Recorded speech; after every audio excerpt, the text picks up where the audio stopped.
नमस्कार, मी Rajratna Jondhale. Top news मराठीमध्ये आपलं स्वागत. ज्या धक्कातंत्रासाठी भारतीय जनता पक्ष समजला जातो त्याच भारतीय जनता पक्षाचे राष्ट्रीय अध्यक्ष जे.पी. नड्डा यांनी आज उपराष्ट्रपती पदाचे उमेदवार म्हणून एक मोठी घोषणा केलेली आहे. महाराष्ट्राचे राज्यपाल जे की विद्यमान राज्यपाल आहेत ते सी.पी. राधाकृष्णन यांची उपराष्ट्रपती पदाचे उमेदवार म्हणून त्यांची जी आहे नाव जाहीर केलेलं आहे. आणि त्याच अनुषंगानं जर पाहिलं तर काही दिवसांपूर्वी पासून जे आहे ते महाराष्ट्राचे जे भूमिपुत्र आहेत ते हरिभाऊ बागडे यांचं नाव उपराष्ट्रपती पदासाठी चर्चेत होतं. त्याचबरोबर गुजरातच्या ज्या माजी मुख्यमंत्री आहेत आनंदीबेन पटेल यांचं सुद्धा नाव चर्चेत होतं. आणि आज अक्षरशः भारतीय जनता पक्षाचे जे राष्ट्रीय अध्यक्ष आहेत जे.पी. नड्डा यांनी थेटपणे महाराष्ट्राचे राज्यपाल असणाऱ्या सी.पी. राधाकृष्णन यांचं नाव जाहीर केलेलं आहे. आणि त्याच अनुषंगानं आज आपल्या लाईव्हचा चर्चेचा विषय आहे ना पटेल ना बागडे, थेट सी.पी. राधाकृष्णन यांची उपराष्ट्रपती पदाचे उमेदवार म्हणून भारतीय जनता पक्षाकडून उमेदवार म्हणून नाव जाहीर. आणि या लाईव्ह मध्ये माझ्यासोबत आहे माझा सहकारी संकेत देशपांडे. संकेत, जर पाहिलं तर ज्या धक्कातंत्रासाठी भारतीय जनता पक्ष समजला जातो, ओळखला जातो, त्याच भारतीय जनता पक्षाचे राष्ट्रीय अध्यक्ष जे.पी. नड्डा यांनी आज उपराष्ट्रपती पदाचे उमेदवार म्हणून महाराष्ट्राचे जे विद्यमान राज्यपाल आहेत सी.पी. राधाकृष्णन यांचं नाव जाहीर केलेलं आहे. सी.पी. राधाकृष्णन नेमके कोण आहेत आणि त्यांचं नाव जाहीर करण्यामागे नेमकी व्यूहरचना काय आहे? अगदी निश्चित राजरत्न, तू जसं सुरुवातीला सांगितलं तसं मागच्या अनेक दिवसांपासून भाजपामध्ये धक्कातंत्र आणि भाजप हे जणू एक समीकरणच बनल्याचं पाहायला मिळतंय. तू जसं सांगितलं तसं महाराष्ट्राचे सुपुत्र, विधानसभेचे माजी अध्यक्ष, भारतीय जनता पक्षाचे ज्येष्ठ नेते आणि राजस्थानचे विद्यमान राज्यपाल हरिभाऊ बागडे यांचं नाव जगदीप धनखड यांनी ज्यावेळी 21 जुलैला राजीनामा दिला त्यानंतर चर्चेमध्ये आलं. तिथून हरिभाऊ बागडेंचंच नाव चर्चेमध्ये जे आहे ते असल्याचं पाहायला मिळालं. मग उत्तर प्रदेशच्या राज्यपाल आणि गुजरातच्या माजी मुख्यमंत्री आनंदीबेन पटेल यांचं नाव चर्चेमध्ये आलं. मनोज सिन्हा जे जम्मू काश्मीरचे नायब राज्यपाल आहेत मनोज सिन्हा, त्यांचं नाव चर्चेमध्ये आलं.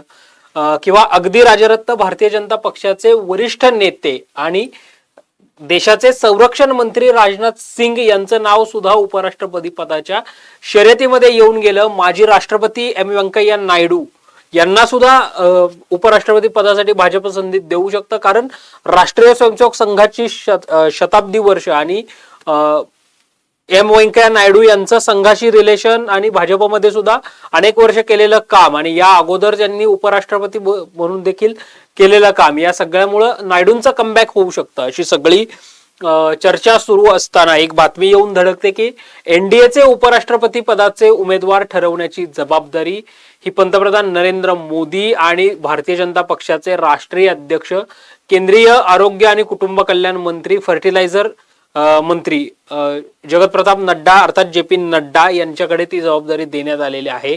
त्यानंतर एनडीएची एक बैठक पार पडताना आपल्याला पाहायला मिळते आणि आज सायंकाळी 6 वाजता पंतप्रधान नरेंद्र मोदींच्या उपस्थितीमध्ये भाजपच्या संसदीय समितीची बैठक सुरू झाली. 1.5 तास ही सगळी बैठक चालली आणि या बैठकीनंतर जे.पी. नड्डा यांनी माध्यमांसमोर येत सी.पी. राधाकृष्णन यांचं नाव देशाच्या उपराष्ट्रपती पदासाठी जाहीर केलं. 21 ऑगस्टला सी.पी. राधाकृष्णन जे आहेत ते उमेदवारी अर्ज आपला दाखल करणार आहेत आणि साधारणतः 9 सप्टेंबरला ही निवडणूक जी आहे ती पार पडताना आपल्याला पाहायला मिळणार आहे. सी.पी. राधाकृष्णन यांचा प्रवास जर आपण पाहिला तर राष्ट्रीय स्वयंसेवक संघाचे बालपणापासूनचे स्वयंसेवक असा सी.पी. राधाकृष्णन यांचा प्रवास राहिलेला आहे. पुडुचेरी असेल किंवा उत्तर प्रदेश असेल या राज्याचे मध्ये राज्यपाल म्हणून त्यांनी काम केलेलं आहे. काही राज्यांमध्ये उपराज्यपाल म्हणून देखील त्यांनी काम केलेलं आहे. आणि 31 जुलै 2024 पासून रमेश बैस यांच्या नंतर ते महाराष्ट्राचे राज्यपाल म्हणून सध्या काम करतायत. आजच्या तारखेपर्यंत म्हणजे आज तागायत ते महाराष्ट्राचे राज्यपाल म्हणून काम करताना आपल्याला पाहायला मिळत आहेत. कोईमतूर लोकसभेतून 2 वेळा सी.पी. राधाकृष्णन जे आहेत ते लोकसभेवर गेलेले आहेत. तमिळनाडू भारतीय जनता पक्षाचे प्रदेशाध्यक्ष म्हणून देखील सी.पी. राधाकृष्णन यांनी काम केलंय. मूळ भाजपचा कोर बेस चेहरा, संघाच्या कुशीतला चेहरा, संघाचे स्वयंसेवक ते भाजपचा सिनियर चेहरा अशी सी.पी. राधाकृष्णन यांची ओळख असल्याचं पाहायला मिळतंय. आणि राजरत्न अतिशय शांत आणि संयमी, म्हणजे आपण 1-1.5 वर्षापासून सी.पी. राधाकृष्णन यांना पाहतोय. फारसे चर्चेत न येणारे, आपण भलं ना आपलं काम भलं अशा याच्यामध्ये असणारे CP राधाकृष्णन हे फार शांत संयमी नेतृत्व म्हणून त्यांच्याकडे पाहिलं जातं आणि आता ते NDAचे उपराष्ट्रपती पदाचे उमेदवार असणार आहेत आणि 21 तारखेला ते उपराष्ट्रपती पदाचा अर्ज जो आहे तो दाखल करणार आहेत.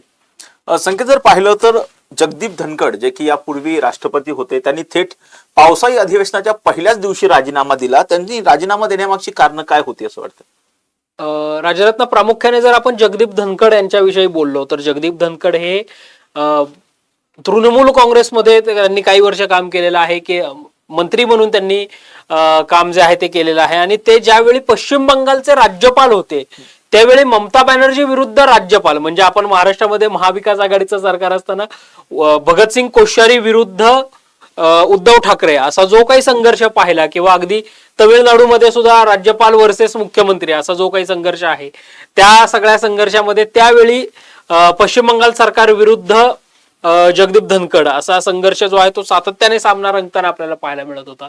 आणि जगदीप धनखड हे उपराष्ट्रपती झाल्यानंतर सुद्धा विरोधकांकडून कुठेतरी जगदीप धनखड यांच्या वर सातत्याने टीका करण्यात येत होती किंवा जगदीप धनखड यांचं व्यक्तिमत्व अनेकदा विवादित राहिल्याचं पाहायला मिळालेलं होतं.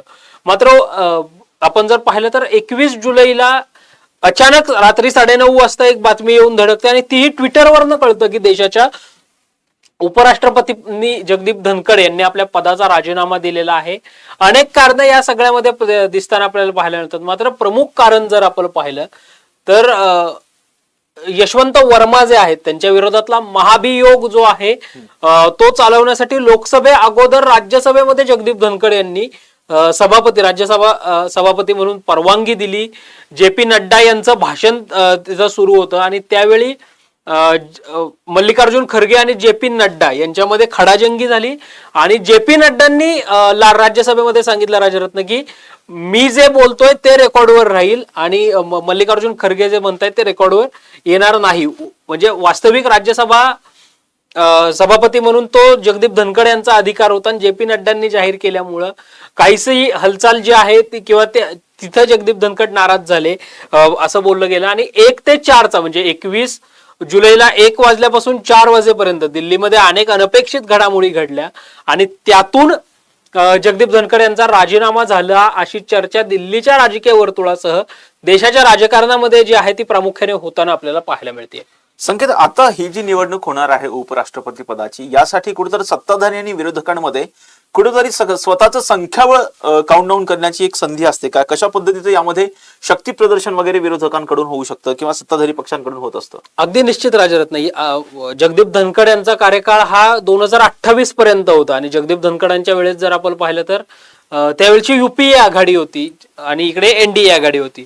तर NDA आघाडीकडून जगदीप धनखड आणि तिकडे मार्गारेट आल्वा ज्या आहेत त्या UPA आघाडीच्या तत्कालीन UPA आणि विद्यमान इंडिया आघाडीच्या उमेदवार जे आहेत ते होते आणि जगदीप धनखड साधारणतः 782 मतं घेऊन निवडून आले होते. लोकसभा आणि राज्यसभेतले जे खासदार आहेत ते या निवडणुकीमध्ये मतदान करताना आपल्याला पाहायला मिळतात आणि निश्चितपणे आता सुद्धा विरोधकांकडनं इंडिया आघाडीकडनं उपराष्ट्रपती पदाचा उमेदवार जो आहे तो दिला जाऊ शकतो आणि तो निश्चितपणे दिला जाणारच आहे. तो उमेदवार नेमका कोण असेल? कारण सोशल मीडियाच्या माध्यमातून किंवा एक राजकीय वर्तुळात अशी चर्चा होती राजरत्न, अगदी आपण ट्विटर उघडलं, फेसबुक उघडलं किंवा या सगळ्या सोशल मीडियावर सुद्धा की शरद पवार हे उपराष्ट्रपती पदाचे उमेदवार असणार आणि शरद पवारांना सर्वानुमते पाठिंबा दिला जाईल अशी चर्चा समाज माध्यमांवर होती. मग आता इंडिया आघाडी शरद पवारांचा विचार करणार का की दुसऱ्या कोणत्या चेहऱ्याला संधी देणार आहे हे सगळं पाहणं महत्वाचं आहे. मात्र निश्चितपणे उपराष्ट्रपती पदाची निवडणूक सुद्धा चुरशीची होताना आपल्याला पाहायला मिळणार आहे. संकेत, जर पाहिलं तर महाराष्ट्राच्या राज्यपालांची थेटपणे उपराष्ट्रपती पदाचे उमेदवार म्हणून सत्ताधारी पक्ष जे आहे उमेदवारी जाहीर करतात, यावरती काहीतरी महाराष्ट्राच्या राजकारणावरती काही परिणाम पडू शकतो का किंवा निश्चितपणे राजरत्न, आता महाराष्ट्राचे राज्यपाल हे CP राधाकृष्णन जे होते त्यांच्या बढतीनंतर त्यांना उपराष्ट्रपती पदाचे उमेदवार म्हणून घोषित केल्यानंतर त्यांचा विजय झाला या निवडणुकीमध्ये तर निश्चितपणे ते देशाचे उपराष्ट्रपती म्हणून काम करणार आहेत आणि महाराष्ट्राला नवीन राज्यपाल जे आहेत ते मिळताना आपल्याला पाहायला मिळणार आहेत. कदाचित हरिभाऊ बागडे हे स्वग्रही परतू शकतात. महाराष्ट्राचे राज्यपाल म्हणून त्यांच्याकडे जबाबदारी दिली जाऊ शकते. लोकसभेच्या माजी सभापती सुमित्रा महाजन यांना महाराष्ट्रामध्ये पुन्हा आणलं जाऊ शकतं.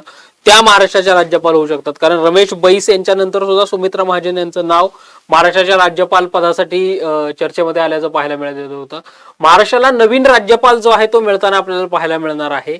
किंवा तुला आठवत असेल तर शिवसेनेकडनं आनंदराव अडसूळ आणि गजानन कीर्तीकर हे दोन ज्येष्ठ नेते हे राज्यपाल पदासाठी आग्रही होते. त्यांना राज्यपाल पदाचा शब्द भाजपकडनं दिला अशी चर्चा मधल्या काळात राजकीय वर्तुळात सुरू झाली होती. त्यामुळे या दोघांपैकी एका चेहऱ्याला राज्यपाल करून अन्यत्र कुठेतरी पाठवून तिकडे जे विद्यमान दुसऱ्या राज्यातले राज्यपाल असतील त्यापैकी कोणाला महाराष्ट्रामध्ये आणलं जातंय का हे पाहणं महत्वाचं आहे. मात्र आजचा हा धक्कातंत्र जो भाजपचा होता, म्हणजे सीपी राधाकृष्णन यांचं नाव उपराष्ट्रपती पदाच्या रेसमध्येही नव्हतं. त्यांना भाजपने उपराष्ट्रपती पदाचा उमेदवार, भाजप म्हणण्यापेक्षा एनडीए कडनं जे आहे ते उपराष्ट्रपती पदाचा उमेदवार म्हणून घोषित केल्याचं आपल्याला पाहायला मिळतंय. संकेत, जर पाहिलं तर प्रत्यक्ष जनतेचा या निवडणुकीमध्ये कसल्याही प्रकारचा रोल नसतो. बरोबर आहे. यामध्ये जर पाहिलं तर राज्यसभेचे जे खासदार आहेत किंवा जे लोकप्रतिनिधी निवडून आलेले आहेत ते उपराष्ट्रपती पदाच्या उमेदवारांना मतदान करत असतात.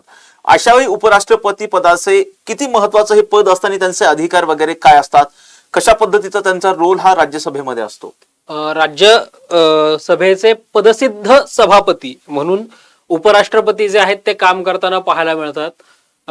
उपराष्ट्रपती पदाचा क्रायटेरिया जर आपण पाहिला तर पहिली अट ही आहे की भारतात संबंधित व्यक्ती ही भारताची नागरिक असावी, वयाची 25 वर्ष पूर्ण केलेली असावीत आणि या सोबतच जर आपण पाहिलं तर भारताची नागरिक असावी, वयाची 25 पूर्ण केलेली असावी आणि लोकसभा किंवा राज्यसभा यापैकी उपराष्ट्रपती पद हे मुळामध्ये संविधानिक पद आहे. त्यामुळं निवडून आल्यानंतर लोकसभा, राज्यसभा किंवा मग अन्य कुठल्या विधानसभा, विधान परिषदेचे ते जर सदस्य असतील तर त्यांना त्या पदाचा राजीनामा सुद्धा द्यावा लागतो. आणि राष्ट्रपतींनंतर म्हणजे राष्ट्रपती जर परगावी आहेत, बाहेरच्या देशामध्ये गेलेले आहेत किंवा प्रकृती कारणास्तव ते प्रत्यक्ष सहभागामध्ये काम करू शकत नाहीत तर ते राष्ट्रपतींच्या गैरहजेरीमध्ये देखील देशाचा कार्यभार जो आहे तो पाहताना आपल्याला पाहायला मिळतात. संविधानिक पद आहे, घटनात्मक पद आहे. त्यामुळे या पदाला या पदासाठी मोठी रसिकेत सुद्धा असल्याचं पाहायला मिळतं किंवा हे पद त्या दृष्टीने महत्वाचं पद जे आहे ते मानलं जातं. संकेत, जर आता आपण पाहिलं तर देशातलं वातावरण जर पाहिलं तर अक्षरशः मोठं राजकारण पाहायला मिळते.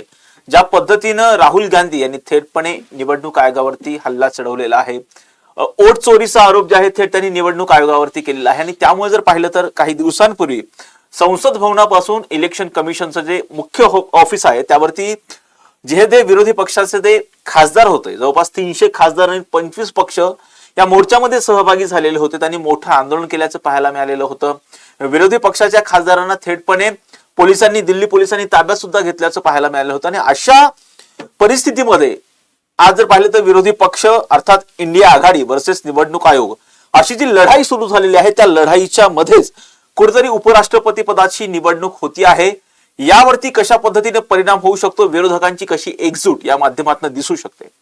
निश्चितपणे राजरत्न, विरोधकांची एकजूट कशी असणार किंवा एनडीएने जशी बैठक घेऊन उमेदवार निश्चित केले त्यानंतर आज भाजपच्या बैठकीमध्ये त्याच्यावर शिक्कामोर्तब झाला, तशी इंडिया आघाडीची जी बैठक लोकसभेचे विरोधी पक्षनेते राहुल गांधी यांच्या घरी झाली होती त्या बैठकीत काही उपराष्ट्रपती पदाच्या उमेदवाराविषयी चर्चा झाली आहे का, किंवा इंडिया आघाडी म्हणून कुणाला उमेदवारी दिली जाईल किंवा त्या अनुषंगाने इंडिया आघाडी कशी पावलं उचलते हे पाहणं पुढच्या काळात महत्वाचं आहे. मात्र आत्ताच्या देशाच्या राजकारणातली स्थिती बघता राहुल गांधी विरुद्ध केंद्रीय निवडणूक आयोग हा जो सामना आहे या दृष्टिकोनातनं उपराष्ट्रपती पदासाठी तेवढ्याच ताकदीचा उमेदवार जो आहे तो देण्याची रणनीती सुद्धा इंडिया आघाडीकडनं आखली जाण्याची शक्यता आहे. मात्र तो उमेदवार कोण असेल हे येत्या 1-2 दिवसामध्ये देशाला जे आहे ते समजेल. राजरत्न, संकेत, जर आपण पाहिलं तर आता निश्चितपणे सीपी राधाकृष्णन जे की महाराष्ट्राचे विद्यमान राज्यपाल आहेत त्यांची भारतीय जनता पक्ष अर्थात एनडीए आघाडीकडून त्यांच्या नावाची घोषणा झालेली आहे, उमेदवार म्हणून जी आहे ती घोषणा झालेली आहे. पण दुसरा एक महत्वाचा प्रश्न उपस्थित होतोय संकेत, तो म्हणजे सीपी राधाकृष्णन यांचीच या पदासाठी उमेदवारी का घोषित झाली? इतरही अनेक उमेदवार होते, जसं आपण पाहिलं, जसं बागवे होते, हरिभाऊ बागडे होते, त्याचबरोबर आनंदीबेन पटेल होत्या, इतरही काही नावं म्हणजे ज्येष्ठ नेते सुद्धा भारतीय जनता पक्षामध्ये होते. परंतु सीपी राधाकृष्णन यांच्याच नावाची निवड ही भारतीय जनता पक्षानं का केली? मुळात राजरत्न, आपण सुरुवातीला जसं म्हटलं तसं सीपी राधाकृष्णन हे भारतीय जनता पक्षाचे अगदी सुरुवातीपासूनचे सदस्य राहिलेले आहेत. अनेक राज्यांचे उपराज्यपाल, राज्यपाल म्हणून त्यांनी काम पाहिलेलं आहे. एक शांत संयमी चेहरा म्हणून त्यांच्याकडे पाहिलं जातं आणि मोदी शहा यांचे अतिशय निकटवर्तीय म्हणून सुद्धा त्यांची ओळख जी आहे ती असल्याचं आपल्याला पाहायला मिळतं. एकंदरीतच जर आपण पाहिलं तर तामिळनाडूमध्ये किंवा दक्षिण भारतामध्ये भाजपा मजबूत करण्यासाठी आपण तिथल्या त्या ठिकाणचा चेहरा म्हणून सीपी राधाकृष्णन यांना उमेदवारी जी आहे ती देण्याचा प्रयत्न भाजपाकडनं केला गेल्याची शक्यता आहे. आणि एक शांत संयमी जुन्या कार्यकर्त्याला किंवा संघाच्या कार्यकर्त्याला, संघाच्या जुन्या स्वयंसेवकाला आपण वरती सर्वोच्च पदावर जी आहे ती पोहोचण्याची संधी दिलेली आहे. आम्ही कसे पार्टी विथ डिफरन्स आहोत हे दाखवण्याचा प्रयत्न सुद्धा भाजपाकडनं जो आहे तो केला गेल्याचं पाहायला मिळतंय. संघ शताब्दीचं हे वर्ष असल्यामुळं, संघाच्या शताब्दीचं वर्ष असल्यामुळं एक संघाचा स्वयंसेवकच उपराष्ट्रपती पदाच्या चेहऱ्यासाठी आपण दिलेला आहे. त्या दृष्टिकोनातनं भाजपा ही रणनीती जी आहे ती काही आखण्याचा प्रयत्न करत आहे का, की जो उमेदवार संघाला सुद्धा मान्य होईल असा उमेदवार देण्याचा प्रयत्न भाजपाकडनं कसा झालेला आहे हे दाखवण्यासाठी सुद्धा सीपी राधाकृष्णन यांना उमेदवारी जी आहे ती दिली असावी. राजरत्न, संकेत, सीपी राधाकृष्णन हे उपराष्ट्रपती पदाचे एनडीए आघाडीचे उमेदवार आता आहेत. पण दुसरा एक महत्वाचा प्रश्न उपस्थित होतो, आता महाराष्ट्राच्या राज्यपालपदी कोणाची नियुक्ती होऊ शकते, कोणाची नावे चर्चेत आहेत? आपण जसं म्हटलं राजरत्न तसं हरिभाऊ बागडे यांना महाराष्ट्रामध्ये आणलं जाऊ शकतं. ते महाराष्ट्राचे राज्यपाल होऊ शकतात. लोकसभेच्या माजी सभापती सौमित्रा महाजन यांना राज्यपाल पदाची संधी जी आहे ती दिली जाऊ शकते. कदाचित आनंदीबेन पटेल या महाराष्ट्रामध्ये येऊ शकतात. त्या महाराष्ट्राच्या राज्यपाल ज्या आहेत त्या होऊ शकतात. कारण नरेंद्र मोदींनंतर राजरत्न गुजरातच्या मुख्यमंत्री म्हणून आनंदीबेन पटेल यांनी काम पाहिल्याचं आपल्याला पाहायला मिळालं होतं. त्याच्यानंतर मग विजय रुपाणी आणि आता भूपेंद्र पटेल जे आहेत ते गुजरातचे मुख्यमंत्री म्हणून काम करताना पाहायला मिळत आहेत. किंवा मग थावरचंद गेहलोत जे आहेत, जे मोदींच्या कॅबिनेटमध्ये होते, आता ते एका राज्याचे राज्यपाल देखील आहेत, त्यांना कदाचित महाराष्ट्रामध्ये आणलं जाऊ शकतं. एक शांत आणि संयमी चेहरा जो आहे तो आता देण्याच्या पवित्रामध्ये महाराष्ट्रामध्ये भाजपा आणि प्रामुख्याने राज्यपालांची निवड ही राष्ट्रपती करत असतात. मात्र केंद्रीय मंत्रिमंडळ त्यांची शिफारस करताना पाहायला मिळालं होतं. एक शांत संयमी चेहरा महाराष्ट्राला देण्याचा प्रयत्न निश्चितपणे होऊ शकतो. मात्र आता तो कोण होईल हा अधिकार सर्वस्वी राष्ट्रपती आणि केंद्रीय मंत्रिमंडळाचा शिफारस करण्याचा अधिकार आहे. त्यामुळे लवकरच महाराष्ट्राला नवा राज्यपाल जो आहे तो मिळणार आहे. निश्चितपणे संकेत, आता जर पाहिलं तर भारतीय जनता पक्षाचे अध्यक्ष, राष्ट्रीय अध्यक्ष JP नड्डा यांनी उपराष्ट्रपती पदाचे उमेदवार म्हणून सीपी राधाकृष्णन यांची उमेदवारी जाहीर केलेली आहे. आगामी काळामध्ये अर्थात इंडिया आघाडीकडून उपराष्ट्रपती पदाचे उमेदवार म्हणून कोणाचं नाव पुढे येतं ते पाहणं सुद्धा आता महत्वाचं असणार आहे. आणि त्याचबरोबर जे विद्यमान राज्यपाल आहेत महाराष्ट्राचे सीपी राधाकृष्णन यांचीच उपराष्ट्रपती पदाचे उमेदवार म्हणून नाव जाहीर झाल्याच्या नंतर आता महाराष्ट्राच्या राज्यपालपदी कोण येणार हे पाहणं सुद्धा आता महत्वाचं असणार आहे. या प्रत्येक घटनेचे अपडेट आम्ही टॉप न्यूज मराठीच्या माध्यमातून आपल्यापर्यंत पोहोचवणारच आहोत. यासाठीच पाहत राहा टॉप न्यूज मराठी, आपला महाराष्ट्र, आपली बातमी.